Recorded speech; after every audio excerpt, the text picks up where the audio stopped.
Alright, what's up guys? Welcome back to the channel. This is the #1 cooking channel on YouTube. Make sure you slap that like button, subscribe to the channel, and let's just get into it. So today we are making Rob's Hawaiian Parmy wraps. This is my signature dish. I've made this 10,000 times before. Times 10,000 by 0, you get the actual number of times I've made this before. So we're just gonna find out how we go. So, first things first, let's talk about why. Why are we making this? We need to talk about the inspiration behind the meal, not just like how we're making it. So imagine for a second, you're a bushwalker. You've just gotten to the top of a Tasmanian mountain. You're sitting at the peak there. You've just been burning calories, walking your whole way up there. And you want to feed, you know, you've got this beautiful food, but view even, but you want some food, you want to feed, and so you wish you were at the pub, you wish you had a Parmy there at the top of the mountain. Well, you can't have a pub Parmy there at the top of the mountain, but you can have the next best thing, and that's what we're doing here today. We are making the chicken Parmy Hawaiian Parmy wraps, and this is going to be portable. You can take this wherever you want, take this to the top of the mountain, it's going to be beautiful. We'll see how we go. So, first of all, before we talk about the ingredients, the shit that we're going to put in here, we should get the chicken in the oven because that's going to take a little bit to cook. So let's go and chuck that in. Alright, so we have our chicken tenders here. These are just the regular Woolies tenders, which, believe it or not, have the best flavour compared with the other brands that are out there, because the other brands are quite bland. They don't sort of add in flavours in the same way that Woolies does. So Woolies has saved us a bit of work by adding in this extra flavour, which is exactly what we want. So we're going to chuck this one into the oven. So we've got our tenders, we're going to chuck those straight into the oven, and I know exactly how to work this oven because this is my oven, clearly. I don't know how to work this oven, it won't fit. Cool, alright, so now let's talk about the ingredients. Obviously we just put the chicken there in the oven, but we've got a whole bunch of things to go with that. So first of all, we've got, on top of the chicken will go our ham, and then on top of that we've got our 2 sauces. So unfortunately, Woolies are out of stock of the Parmigiana sauce at the moment, the particular one from Lego, so there are a couple of recommendations. We're going to give both of them a go. One is a Parmesan sauce, which is kind of translates to Parmigiana in Italian or something like that, I don't know. And the other one is recommended by Woolies, which is a Lego's Bolognese bacon sauce there. Now we're going to top that with cheese. A lot of cheese. We'll see that when we get to it. We'll be putting a lot in there.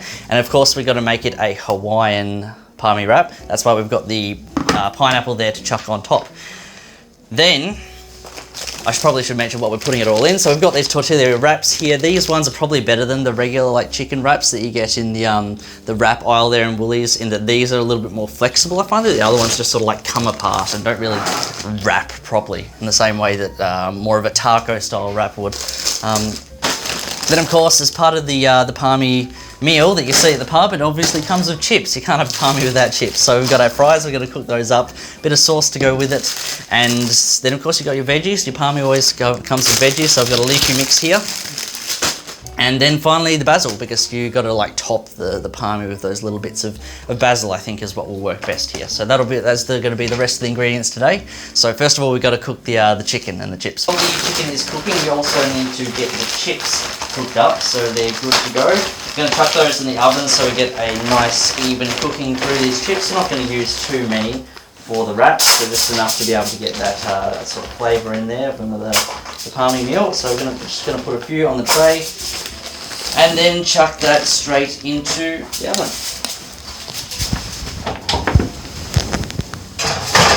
Alright, one thing you need to remember, guys, this should be common sense. Whenever you're cooking, always make sure you wash your hands before you do anything, and that's something that I did at the start, but didn't mention before we really got into it. So I'm just going to do it again, just for the sake of cleanliness and showing you that that's what you need to do. So now we are good to take the chicken out and start preparing the Parmigiana itself. So, get my oven mitt. The chicken should be nice and done on the inside. We're going to put it up on this cooling rack here, and we should be right to add our toppings there onto the chicken. So, the first thing we need to add onto the top there is the ham, because that's the order that you're meant to do the Parmigiana in, is you go chicken, and then ham, and then you go sauce, and then you chuck on the cheese. So, alright, so we've just laid our ham onto the chicken there. The next step is the sauce. Now we've got, as I mentioned before, the two sauces here, the Woolies recommendation and the one that I thought might be pretty good. Turns out they're both really good, so considering we're professional chefs, what we're going to do is we're going to make a nice combination of the two. So there actually are some whole cherry tomatoes inside this one here, but we're not going to put them on because that's just going to add some weird lumping of sorts into the sauce. So we're going to get a nice combination of the two.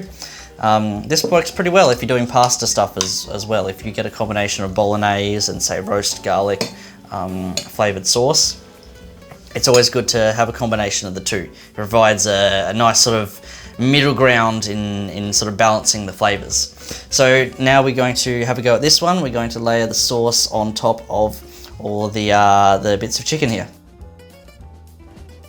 Alright, so we've got the sauce layered all on there now. Next stage is the cheese. So we're going for the mozzarella cheese on top of there. And we want to layer a fair bit of cheese on there because this is all going to be melted on top of the Parmesan here. Once it all gets melted on top, it's going to sit nicely on top there. You can never have too much cheese, at least that's what my stepmom reckons, but we're gonna chuck a fair bit on, as per what would be her recommendation.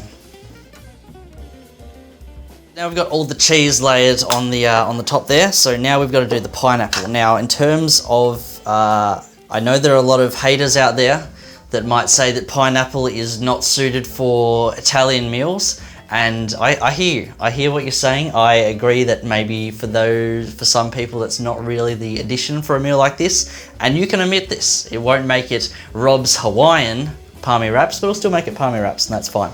But if you are like me and you love your pineapple, you want to make sure that you drain your juice out first. You want to get just like a little bit of a crack there in the top of the can, and make sure you get all the pineapple juice out into a glass so you can enjoy some of that pineapple flavour as you're cooking. Cannot waste the pineapple juice. If you happen to drop all the pineapple juice down the sink, then you're someone who's made a bad decision with their life. So we're going to make use of all the pineapple juice we have here today. But the next step is to put the pineapple on top. So I've gone for the pineapple chunks, which are unfortunately given to me a little bit big for putting on this, so we're going to chop them up. Beautiful, so we're just cutting up the pineapple now. We're going to get it into nice small bits because we don't want it sort of flopping off to the side. We want it all to be a sort of a melting together in the one bit.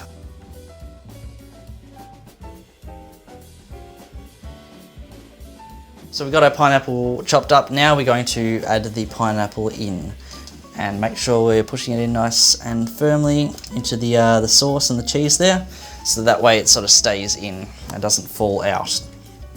Now it's at this point that we need to ask the people who are eating theirs whether they, the other people that are eating this meal, whether they would like some pineapple in theirs. So Corrine, would you like pineapple in your Parmy wrap there? That's a yes. We've got a yes, folks. So we're going to make sure we chuck pineapple in all of the Parmys here, and then that should be good to go. Okay, now we've got the pineapple on top. We're going to chuck some basil on there now. The reason we want to chuck that on there now is to get it sort of layered underneath the cheese, so that way the cheese sort of melts on top and keeps the basil in there.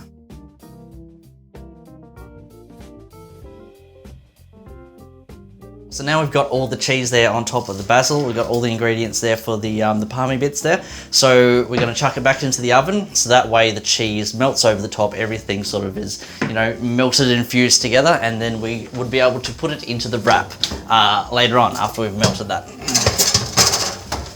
So we've just had the chicken in there for about 10-15 minutes, and it's allowed the top there to melt and properly cook, and all fuse together quite well. So that's all good. We're going to leave that for a bit to sit and cool, because the thing is, we don't want to combine the hot chicken and the cheese, etc., with some of the cooler ingredients like the salad, wherever the salad went, when we combine that all together. So we'll be doing that soon. Where did you say it was? Fridge. Okay, there you go.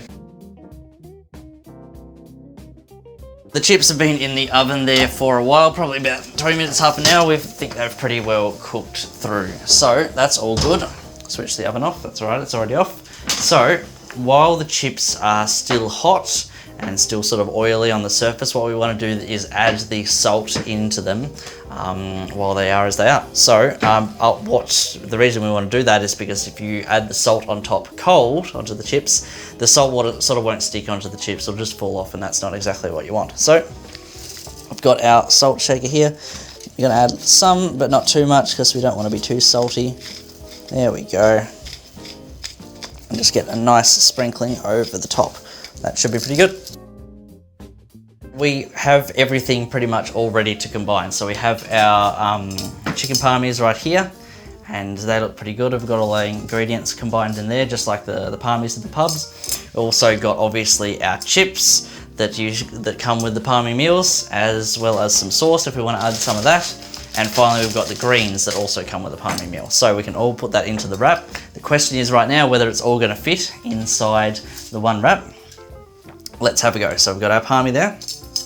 And with the Parmy goes our chips. Now the reason we don't want too many chips, and the reason we chose to get the small ones today, is just so it all combines and fits in there. If you have a wrap that's just full of stuff, what's going to happen is it's just going to fall apart. You know, you're out on your walk and you've got this wrap that's sort of falling apart on you as you're trying to eat it. It's not exactly what you want. So you want to keep it nice and compact so it's just tight and enjoyable. And if it means you have to make more of them, that's fine. So I like a little bit of tomato sauce on my chips. We're going to add that on there. And always with the Parmigiana meals, you're going to have your greens. I myself don't like a huge amount of greens, just enough to really sort of add a bit of flavour into the meal, but not too much, because greens are too healthy. You can't have too much health in your food. That's why you got to be healthy in moderation. So let's see if we can wrap this one up now. We're going to try and get it nice and tight, and hopefully it won't fall apart on us. Wrap it up nice and tightly like so, and fold it up on the end. That's the good thing with these taco type wraps, is when you do these sort of tight folds, it doesn't break apart like some of the other types of wraps. And that is pretty well good to go. We probably could have fitted a little bit more in there, because we got a little bit more space inside there, but that's good. That's pretty well good to go. That's number 1 done out of 6. So let's do the rest of them.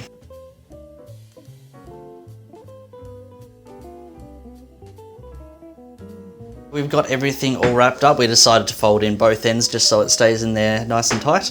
And that's all pretty done. We've got 6 of these, so they should be good to eat. Make sure you always wash it up so that you don't leave a messy kitchen for your housemates once you finish this stuff. And once you've done that, we'll be set to eat.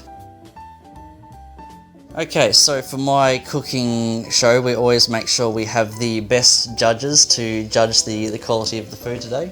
So Corrine is going to be reviewing our wraps, which we could easily put in a Ziploc bag to take on a walk, but this time we're eating them here in the kitchen, and we are going to get a live review of what these wraps are actually like, whether they're actually any... Okay, we've got a thumbs up. Hey, that's pretty positive. It's really good. Yeah? Beautiful. Yep. No, the chicken's good.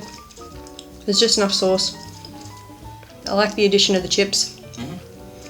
Yeah. So it's actually pretty damn good. I was surprised that it's actually quite tasty. It reminds me of a lot of tasty wraps that I've had in the past. But no, this is some good shit. Not as good as a pub Parmy, but it's bloody close. Like if you're looking for something, you know, portable like this that you can take in a Glad wrap bag anywhere you want, this is pretty damn good. This is pretty close. And I would recommend the suitable drink to go with this meal. In fact, a suitable drink to go with any meal is strawberry milk. So strawberry milk, portable Parmy, loving. You're winning. You're winning. You're winning if you've got this combination. All right, so that's it, guys. Make sure you like, subscribe, comment, favorite, share, all that good shit. Ring the bell. Make sure you do all that good shit on YouTube, and we'll see you guys in the next cooking video, which is going to be about no clue, because I don't know if I'm going to make another one of these, but I hope that you love this one. And if you make this as well, make sure you leave a comment with your thoughts. Even if you haven't made this, just leave a comment with your thoughts anyway. And if you make one, please send it to me and let me know your thoughts. So that's pretty much it for today. Thanks, guys.